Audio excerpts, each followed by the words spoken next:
आज हम देखेंगे फिजिक्स का जादू। जादू क्या है? अगर मैं इस पहिए को छोड़ दूंगा तो ये पहिया हो जाएगा हॉरिजॉन्टल, ग्रेविटेशनल फोर्स इसको खींच रही है। और अगर इसी पहिए को मैं घुमा के छोड़ूंगा, अब ये पहिया हॉरिजॉन्टल नहीं होगा। क्यों नहीं होगा? क्योंकि मेरी दी हुई एक्सटर्नल फोर्स ने बैलेंस कर लिया ग्रेविटेशनल फोर्स को। अब साथ में ये भी नोटिस करो, जब ये पहिया घूम रहा था तब ये एंटी क्लॉकवाइज में भी घूम रहा है हॉरिजॉन्टली।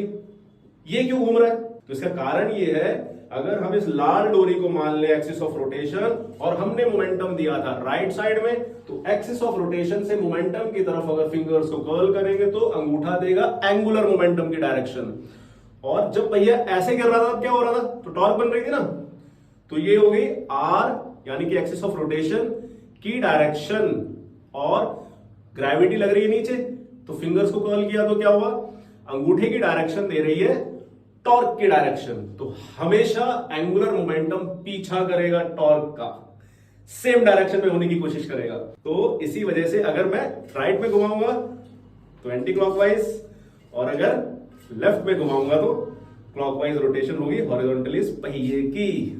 Take care.